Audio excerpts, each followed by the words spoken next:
하나를 선택을 하라는 거예요. 아프고 아프면서 오래 살고 싶냐고, 아니면 건강하게 살다가 하루아침에 죽고 싶냐고, 둘 중에 하나를 선택을 하라는 거예요. 아침에 새벽 예배 나오신 분들은 정답을 받았습니다만, 저는 아파도 오래 살고 싶어 그랬어요. 그랬더니 아빠 다시 한번 생각해봐. 내가 아프고 골골하면 지한테 책임이 갈까봐 다시 한번 생각해보래요. 아파서 어려워하면서 오래 살고 싶은가, 아니면 건강하게 살다가 좀 일찍 죽더라도 그렇게 죽고 싶어? 다시 한번 물어보더라고요. 그래서 아니 나는 오래 살고 싶다니까, 아파도 오래 살 거야, 그런 이야기를 했습니다. 우리가 소원한다고 마음대로 살아가는 인생입니까? 아니잖아요. 나는 죽고 싶은 마음이 참 꿀뚝같이 많았는데도 불구하고 하나님이 살려주니까 지금까지 살아왔잖아요. 그러니 앞으로 살아갈 인생도 하나님이 붙잡아 주셔야만 살아가는 인생이 되는 줄 믿으시기 바랍니다. 제발 여러분 아프지 말고 팔팔하게 사시다가 하나님이 부르시면 아멘 할렐루야 그러면서 천국 가는 성도들이 다 되시기 바랍니다. 그렇게 되시길 바랍니다. 우리 성경책 위에 두 손을 얹고 믿음을 고백드리겠습니다. 저는 예수 믿어 구원받았습니다. 저는 예수 믿어 하나님 자녀 되었습니다. 저는 예수 믿어 천국 백성 되었습니다. 하나님이 주신 오늘 최선을 다해 살겠습니다. 말씀을 아멘으로 순종하겠습니다. 아멘. 그런 삶이 되기를 간절한 마음으로 부탁을 드립니다. 요즘 젊은 사람들은 사회생활을 잘하기 위해서 자신의 이력을 굉장히 높이는 일에 아주 열정을 다하고 있는 것을, 정성을 다 쏟고 있는 것을 볼 수가 있어요. 그것을 이제 스펙을 쌓는다, 그런 이야기를 합니다. 스펙을 쌓기 위해서 토익, 토플을 공부하고 해외 연수를 다녀오고 해외 유학을 가고 대학원에 진학하고 봉사활동을 하고, 그래서 어떻게 해서라도 자신을 돋보이기 위해서 그렇게 힘쓰고 애쓰고 살아가고 있는 것을 볼 수가 있어요. 올해는 코로나가 재확산이 지금 되고 있지 않습니까? 또 피서지에 가면 바가지 요금을 사람들이 씌우니까, 또 고물가로 인해서 돈 쓰기가 겁나니까 젊은 사람들이 요즘은 집에서 시간을 많이 보낸다고 해요. 그래서 집에서 그동안 못 봤던 책도 보고 그동안 못 땄던 자격증도 도전도 해보고 그렇게 시험을 준비하고 산다 그래요. 그렇게 사는 이유가 뭘까요? 다른 거 아닙니다. 실력이 없으면 경쟁 사회에서 살아남기가 힘들다는 걸 알기 때문에 그렇습니다. 지금 세상은 그냥 살아가는 것이 아니라 실력이 있어야 어디 가도 인정을 받고 살아갈 수가 있는 것이에요. 그 실력이 자신의 미래를 결정짓게 만들게 되어 있습니다. 그렇다면 신앙생활은 어떤가? 여러분, 신앙생활도 실력이 있어야 돼요. 그래야 마귀 사탄의 계계에 빠지지 않고 넘어지지 않고 마귀에게 휘둘리는 그런 삶을 살지 않게 되기 때문에 그렇습니다. 그렇다면 성도의 실력은 도대체 뭘까? 성경을 많이 읽어 성경 지식을 넓히고 기도를 많이 해서 기도 응답받는 방법을 알고 또 봉사와 헌신에 앞장서서 정말 최선을 다해 주를 위해서 살아가는 것, 그렇게 하면 실력을 쌓을 수 있겠죠. 그러나 성도의 실력은 그것뿐만 아니라 두 가지를 제가 이 아침에 강조를 드리겠어요. 성도의 실력은, 진짜 실력은 순종과 겸손에 있다는 것을 아시기 바랍니다. 많은 사람들이 목회를 하고 목회자가 되고 저도 역시 마찬가지로 목회의 길을 걸어가고 있는데요. 목회의 실력을 성경을 많이 알고 기도를 열심히 하고 세상 지식을 넓히고 살아가는 것, 그게 목회 실력으로 사람들이 알고 있습니다. 저는 목회의 진정한 실력은 순종과 겸손에 있다. 늘 그렇게 저의 목회 철학을 세우고 저는 목회를 하고 있습니다. 하나님 말씀을 바로 알고 하나님의 뜻을 제대로 헤아리고 살아가는 사람들에게 나타나는 표시가 하나 있는데, 그것은 순종과 겸손이에요. 그 사람이 얼마나 예수를 잘 믿는가, 그 사람이 얼마나 하나님 말씀대로 살아가는가, 그 사람이 얼마나 신앙의 모범을 보이는가, 그거는 그 사람에게 두 가지 단어로 표현을 할 수가 있는데, 순종과 겸손이다, 그런 이야기입니다. 성도의 삶은 어떤 삶인가? 하나님의 명령에 순종하기 위해서 사는 것이고, 예수님이 이 땅에 오셔서 그렇게 사셨던 것처럼 우리 역시 겸손함을 가지고 정말 세상을 살아가는 삶, 그게 바로 성도의 삶이다, 그런 이야기예요. 그러니 성도의 실력은 다른 데 있는 것이 아니에요. 얼마나 순종하느냐, 거기에 따라서 점수가 매겨지는 것이고 겸손으로 실력이 드러나는 줄 아시기 바랍니다.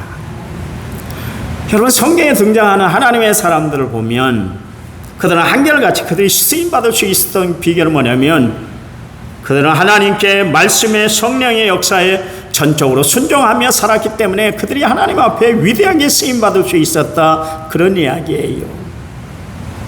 성경에 보니까 하나님이 얼마나 순종을 원하셨던지, 여러분, 순종이 제사보다 낫고 듣는 것이 수양의 기름보다 낫다, 그렇게 이야기하고 계시잖아요. 여러분, 우리가 하나님 앞에 예배드리는 삶이 얼마나 중요해요. 하나님은 예배 받으시기에 합당하신 분이고, 하나님은 우리에게 예배드리라고 수도 없이 말씀하고 계세요. 그런데도 불구하고 그 예배보다 더 중요한 것이 뭐냐면 순종하는 삶이다, 그렇게 말씀하고 계세요. 여러분, 기억하시기 바랍니다. 우리가 말씀에 경청하여 그 말씀에 순종하고 그 말씀대로 살아가는 것이 하나님께 드리는 제사보다, 예배보다 더 낫다, 그런 이야기예요. 최초의 인간인 아담이 하나님 말씀에 불순종했잖아요. 결국 그것 때문에 에덴 동산에 쫓겨나고 말았어요. 그리고 그들에게 임한 것이 뭐냐면 수고와 고통이 따르게 되십니다. 남자들은 열심히 땀 흘려서 일해야, 그래야 하루를 살아갈 수가 있고, 여자는 아이를 낳는 해산의 고통이 주어지게 되었다, 그런 이야기입니다. 불순종은 하나님의 뜻, 하나님의 말씀에 거역하고 살아가는 것이기 때문에 하나님이 가장 싫어하세요. 사울이 아말렉과 전쟁을 하게 됐는데, 그가 전쟁에 출정하기 전에 하나님이 사울에게 주셨던 말씀, 명령이 있었잖아요. 아말렉 진영을 너희들이 쳐들어가서 무엇 하나 남기지 말아라, 전멸을 시켜라, 없애버리라, 다 없애버리라, 그게 하나님의 명령이었어요. 그런데 사울 왕이 전쟁을 치르고 나니까 현물에 눈이 딱 돌아가 버린 거예요. 물건을 보니까 이게 보통 것들이 아니에요. 짐승을 보니까 뭐 너무나 좋은 거예요. 그래서 그것을 다 빼돌리기 시작을 했습니다. 하나님 말씀에 불순종하고 말았다, 그런 이야기입니다. 결국 그 일로 인해서 사울 왕은 폐위를 당하고 말았던 것을 알 수가 있습니다. 그리고 하나님께서 일체 사울에게 역사하지 않으셨어요. 그러니까 사울 왕이 얼마나 복잡하고 얼마나 힘들었던지 저 엔돌의 신접한 여인에게 가서 자신의 기륭하복을 물을 정도로 비참한 최후를 맞고 말았던 것을 알 수가 있습니다. 결국 블레셋과 전쟁을 치렀는데 길보아 전투에서 완전히 전사하고 말았습니다. 그 집 자식들까지 다 죽고 말았어요. 여러분, 불순종하니까 어떻게 돼요? 하나님이 내려주시는 축복도 잃어버리고 하나님의 인도하심도 떠나버리고 하나님의 관심과 사랑에서 멀어지고 말았다, 그런 이야기예요. 하나님께 불순종하는 것은 결국 우리가 누릴 수 있는 모든 것을 다 잃어버리고 말고 다 빼앗기고 살아가게 된다, 그런 이야기입니다. 여러분, 출애굽의 영웅이었던 모세, 그가 가데스에서 물이 없다고 이스라엘 백성들이 또다시 재촉을 하기 시작을 합니다. 하나님을 원망하고 자기를 향해서 삿대질을 하고 죽이겠다고 협박을 하고, 그러니까 모세가 자신의 평정심을 그 순간에 팍 잊어버린 거예요. 여러분, 모세가 어떤 사람입니까? 성경에 하나님이 표현하는데 이 지상에서 가장 온유한 사람이 모세다 그러십니다. 모세는 내 친구다. 그래서 나하고 모세하고는 못할 말이 없다고 그렇게 인정할 정도로 모세의 믿음은 참 대단한 믿음이었고, 모세의 인격은 대단한 인격이었고, 모세의 삶은 하나님 영광을 위한 삶을 살았던 사람이었어요. 그런데 그날 가데스에 이르렀을 때 이스라엘 백성들이 물이 없다는 것 때문에 모세의 신경을 건드리기 시작을 했어요.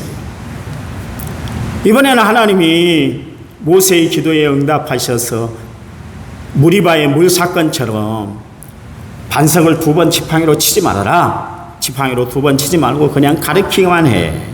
그렇게 이야기를 했어요. 그런데 모세가 자기 성질을 이기지 못하고 결국 반석에다가 지팡이를 2번 딱 내리쳐버렸잖아요. 그러면서 패역한 너희들아,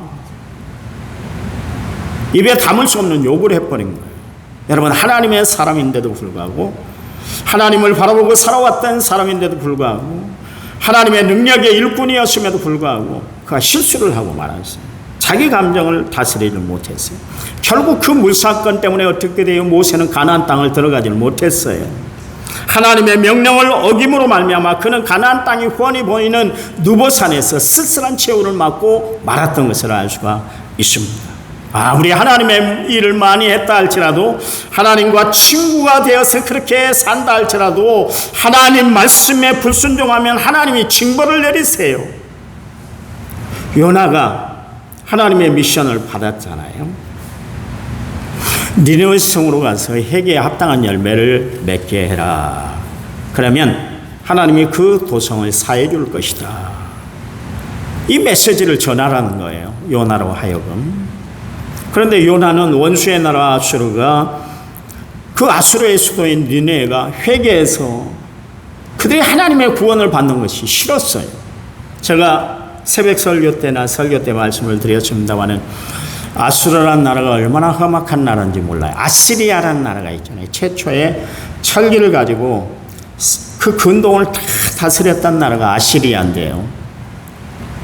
이 아시리아 사람들이 얼마나 포악한 사람들이었던지, 그 나라에 반역하는 사람들이 있잖아요. 반역하는 사람들이 있으면 사람을 포를 떠버려요.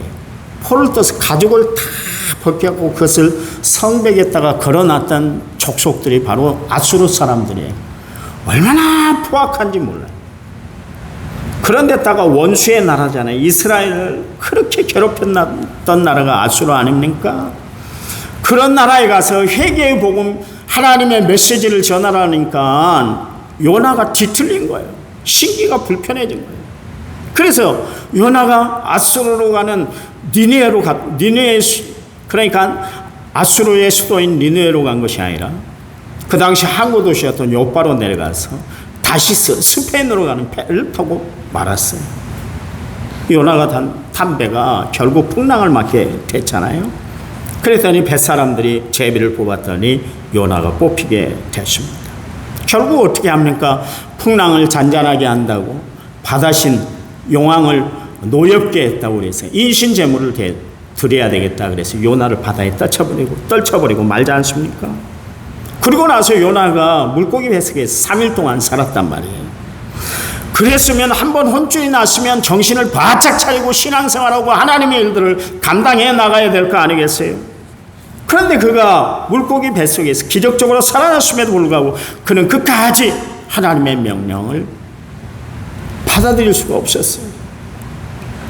요나가 니느웨 성에 들어가서 하나님이 너희 성을 멸망하라고 그러니까 너희는 회개하여라, 회개해라, 그렇게 말씀을 전하니까 니느웨 사람들이 전체가 회개함으로 하나님의 심판을 피할 수가 있었어요. 그것이 못마땅해서 요나는 배가 아파했었습니다.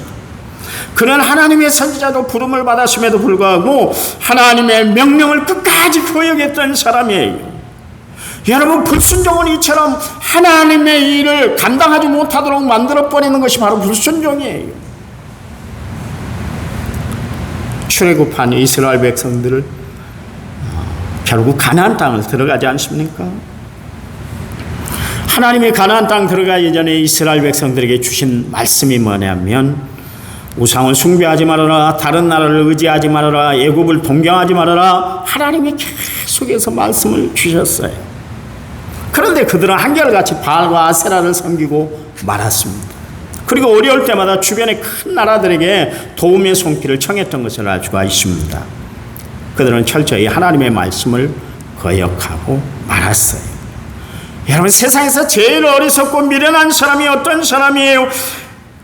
하나님의 말씀을 거역하고 살아가는 사람들이고 하나님의 뜻에 대적하고 살아가는 사람이 이 세상에서 가장 어리석고 부족한 사람, 세상에서 가장 미련한 사람이에요. 여러분, 이스라엘 백성들은 어려울 때마다 하나님 도와주세요, 하나님께 도움의 손길을 구하면서 기도해야만 했었어요.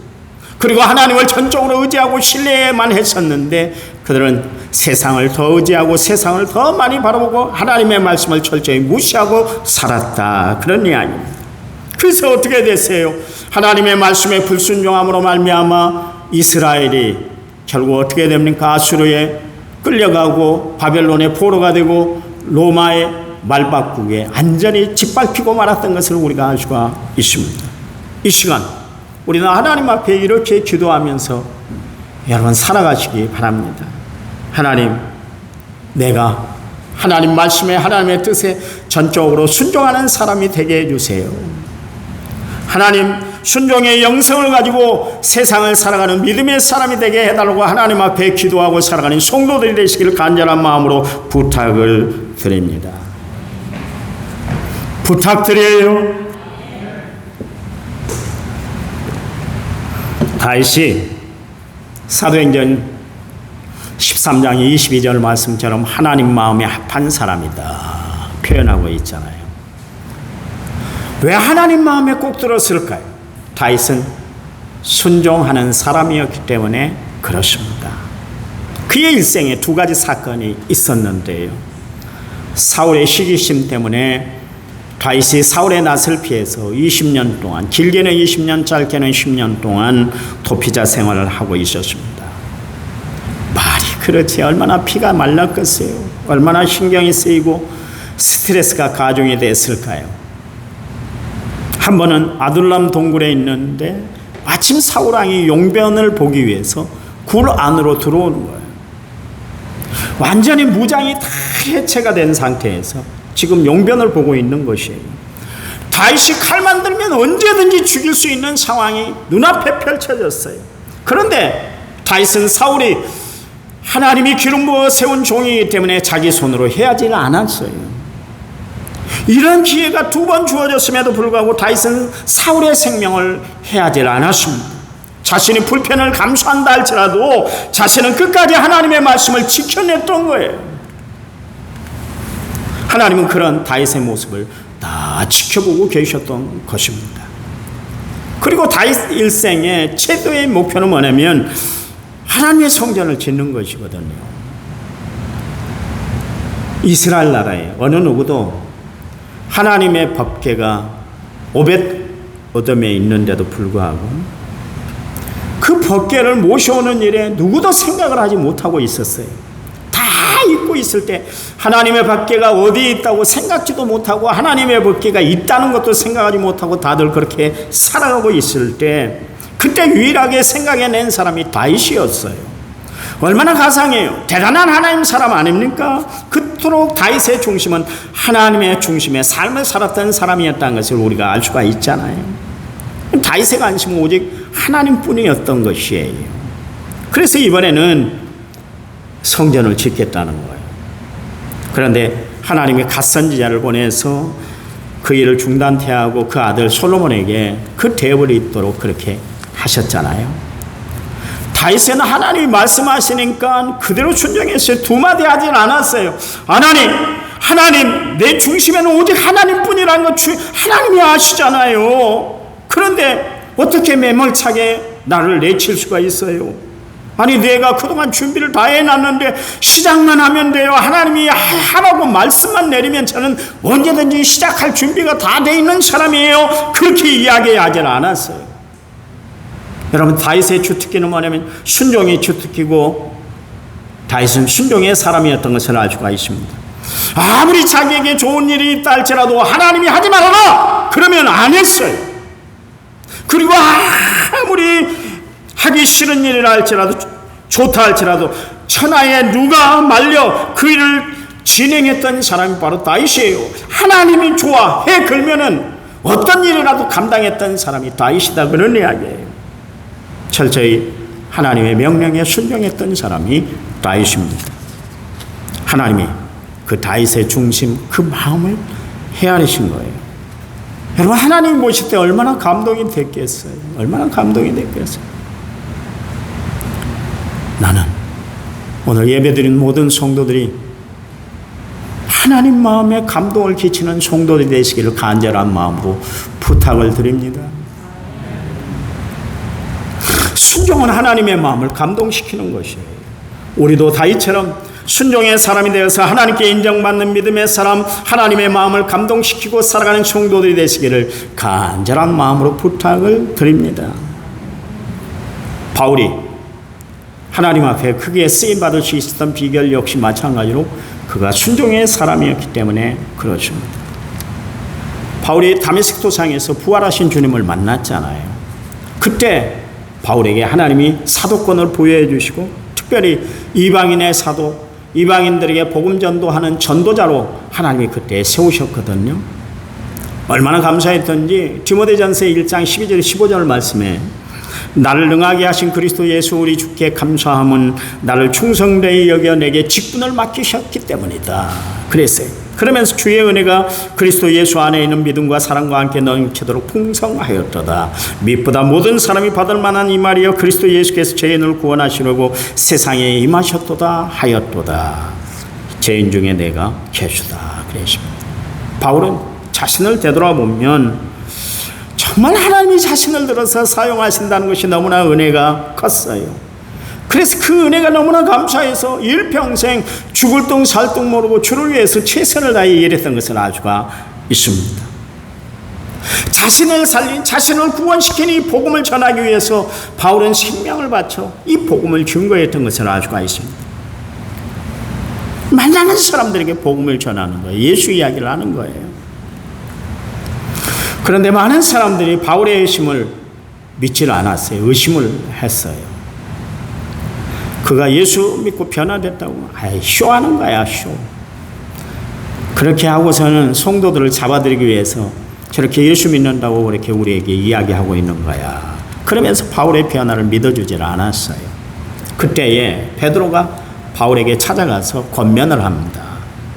이번 기회에 고향 길리기아 다소에 가서 좀 거기서 좀 쉬었으면 좋겠습니다.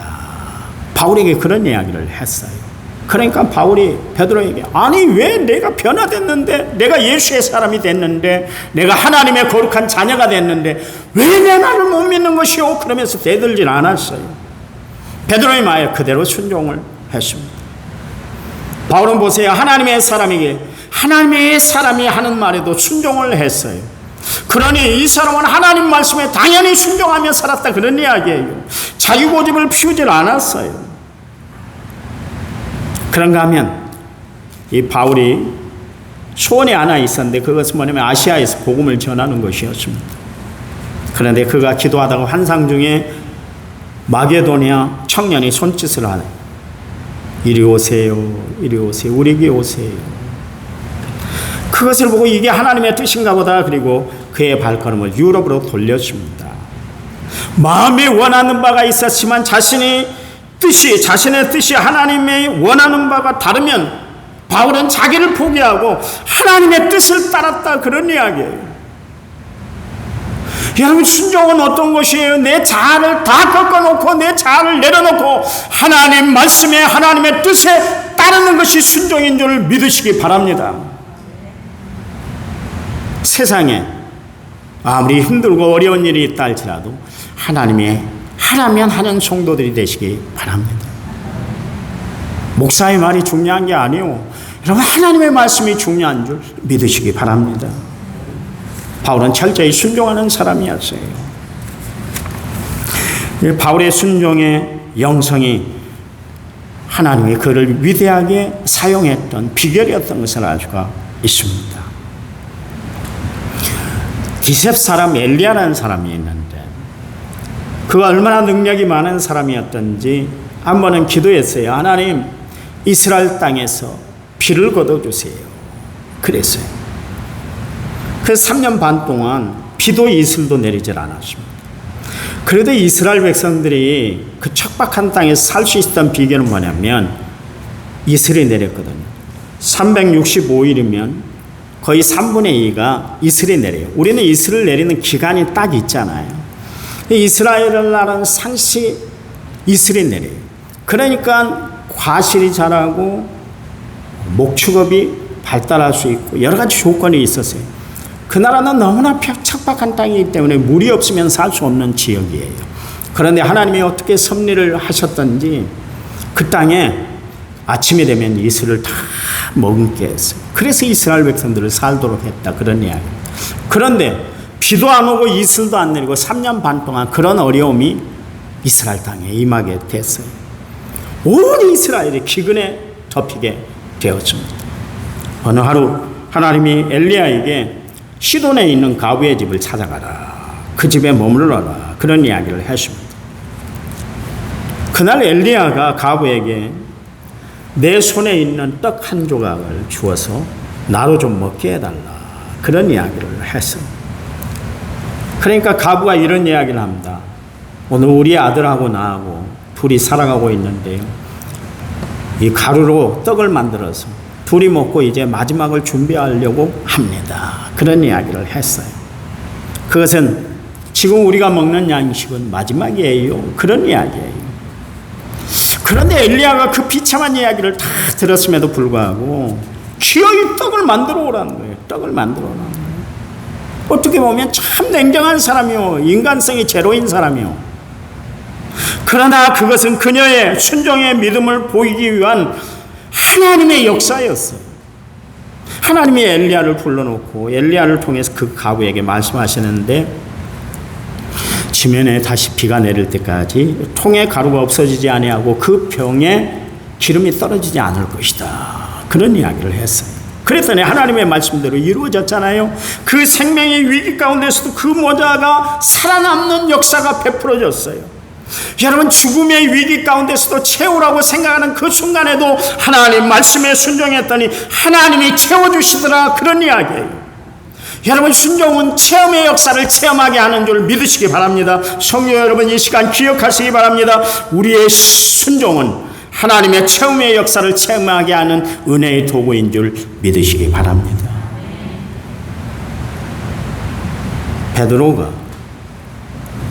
베드로전서 5장 5절 말씀에서 이런 말씀을 했어요. 젊은 자들아, 이와 같이 장로들에게 순종하라. 다 서로 겸손으로 허리를 동이라. 하나님은 교만한 자를 대적하시되 겸손한 자에게는 구원을 베풀어 주신다, 은혜를 주신다, 그랬습니다. 야고보 사도는 구원을 베풀어 주신다 그랬고 베드로 사도는 은혜를 베풀어 주신다 그랬어요. 하나님의 구원의 손길에 하나님의 은혜의 역사가 나타나는 사람은 어떤 사람일까요? 겸손한 사람, 순종하는 사람, 그렇습니다. 베드로는 아마 처음 예수를 만났을 때 그때 장면을 결코 잊을 수가 없었을 거예요. 말씀에 순종해서 그물을 내렸더니 2배 가득하도록 고기를 낚았지 않습니까? 그때 베드로가 예수님 발 아래에 엎드려 예수님, 나를 떠나세요, 나는 죄인이에요, 그런 고백을 했어요. 그때 순종함으로, 하나님 말씀, 예수님의 말씀에 순종함으로 지금까지 자신이 가지고 있던 상식, 경험, 노하우를 뛰어넘어서 체험케 하신 그 하나님의 역사, 예수님의 역사가 일평생 떠나질 않았을 거예요. 그런가 하면 또 이런 체험이 베드로에게 있었잖아요. 예수님이 겟세마네 동산에 들어가셔서 기도하실 때 베드로를 불러놓고 말씀하시잖아요. 1시간 동안만 나와 함께 기도하면 안 되겠어? 나를 위해서 1시간 동안만 기도해줘, 그런 말씀을 하셨어요. 그런데도 불구하고 육체의 피곤함을 이기지 못해서 결국 기도 시간에 졸고 말았잖아요. 그 일 때문에 결국 예수님은 3번이나 부인하고 말았잖아요. 그때 그 일이 생각이 난 거예요.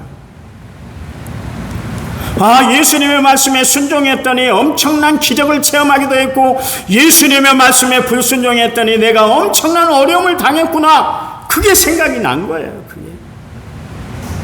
그래서 순종하는 삶이 너무나 중요하다. 그래서 베드로전서 5장 8절, 5장 5절 말씀에서 계속해서 말씀하고 있잖아요. 그리고 드디어 그가 말씀에 순종해서 마가의 다락방에 들어가서 일심으로 기도하다가 성령을 충만히 받고 나니까 베드로가 이제는 순종의 사람으로 완전히 변화가 된 줄 믿으시기 바랍니다. 순종하는 사람은 어떤 사람이요? 성령으로 변화된 사람이 순종하는 사람이요. 여러분, 하나님은 아무나 쓰시는 것이 아니요, 순종하는 사람을 하나님은 쓰신 줄 믿으시기 바랍니다. 오늘도 순종하고 내일도 순종하고 언제나 순종하며 살아가는 성도들이 되시기를 간절한 마음으로 부탁을 드립니다. 하나님이신 예수님이 이 땅에 오셔서 우리에게 보여주신 모습이 뭐예요? 순종입니다. 순종. 그 예수님의 순종이 바로 온 인류를 구원할 십자가를 지게 하셨잖아요. 그랬잖아요. 빌립보서 2장 6절에 11절 말씀에 그는 근본 하나님의 본체시나 하나님과 동등된 것을 취할 것으로 여기지 아니하고 오히려 자기를 비어 종의 형체를 가지사 사람들과 같이 되었고 사람의 모양으로 나사 자기를 낮추시고 죽기까지 복종하셨으니 곧 십자가에 죽으십니다. 이러므로 하나님이 그를 지극히 높여 모든 이름 위에 뛰어난 이름을 주사 하늘에 있는 자들과 땅에 있는 자들과 땅 아래에 있는 자들로 모든 무릎을 예수의 이름으로 꿇게 하시고 모든 입으로 예수 그리스도를 주라 시인하여 하나님께 영광을 돌리게 하셨다. 그러십니다. 여러분, 예수님의 교훈을 따라 살아가는 여러분, 예수님의 발자취를 따라 살아가는 여러분, 순종의 사람들이 되시기 바랍니다. 순종의 사람들이 되세요. 순종하세요. 순종. 히브리서 13장 17절 말씀에 너희를 인도하는 자들에게 순종하고 복종하라. 그들은 너희 영혼을 위하여 경성하기를 자신들이 청산할 자 같이 하느니라. 그들로 하여금 즐거움으로 이것을 하게 하고 근심으로 하게 하지 말라. 그렇지 않으면 너희에게 유익이 없다. 그렇게 이야기를 하고 있습니다.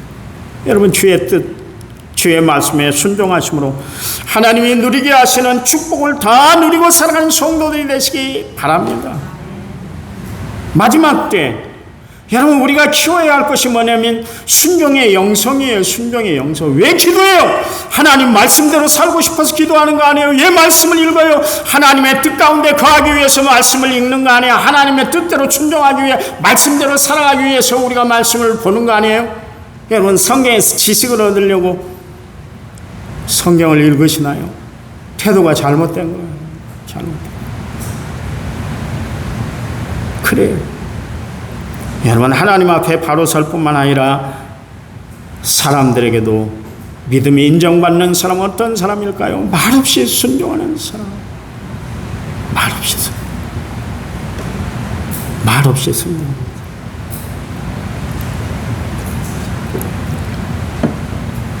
제가 잊혀지지 않는 교인이 있습니다.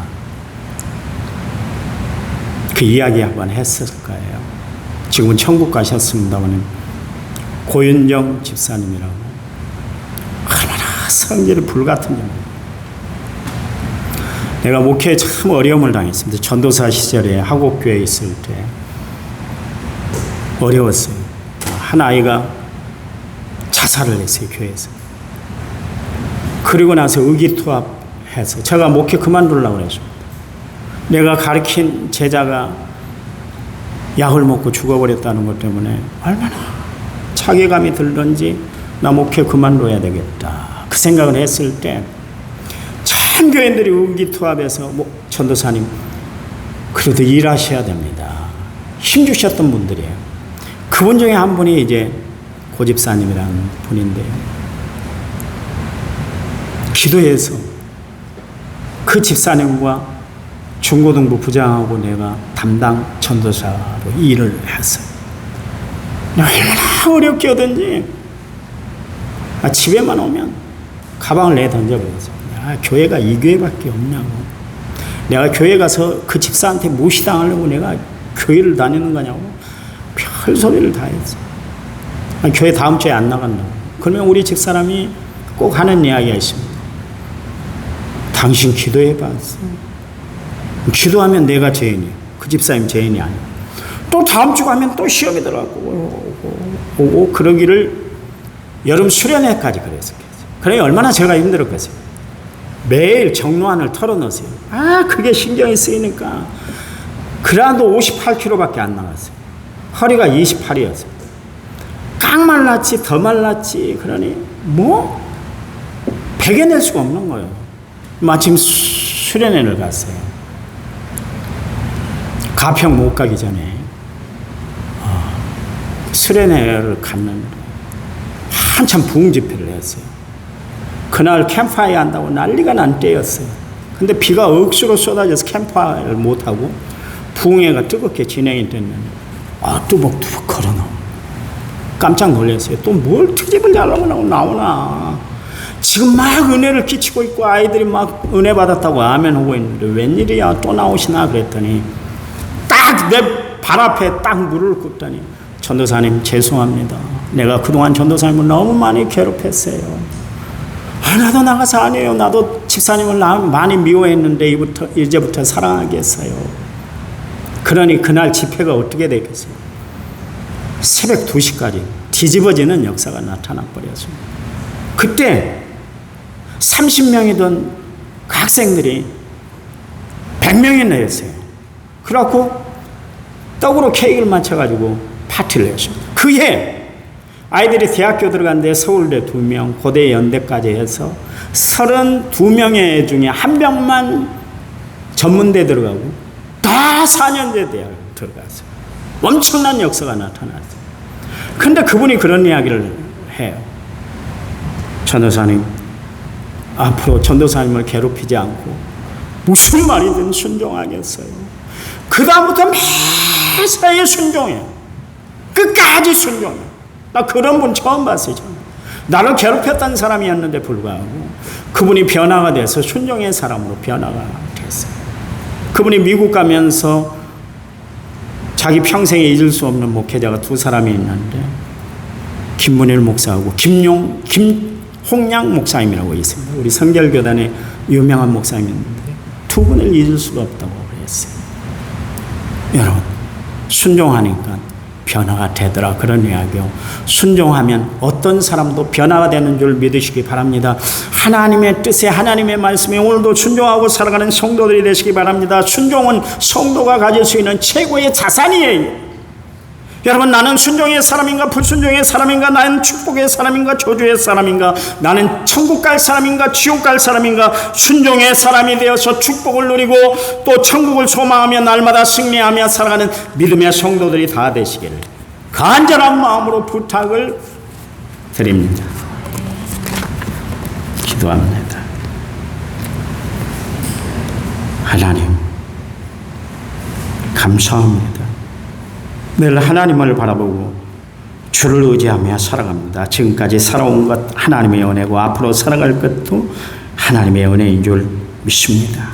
늘 감사하며 하나님 말씀 앞에 하나님 명령 앞에 순종하며 살아가는 믿음의 성도들이 다들 되도록 축복해 주시옵소서. 하나님 역사, 하나님의 은혜를 날마다 체험하도록 하나님이 저희들을 도와주실 줄 믿습니다. 이제는 길이요 진리요 생명 되신 우리 주 예수 그리스도의 은혜와 하나님 아버지의 지극하신 사랑과 성령님 위로교통은혜 충만한 역사가 오늘 말씀을 받은 모든 성도들 위해 이제부터 영원토록 함께 하시기를 간절히 축원하옵나이다. 아멘.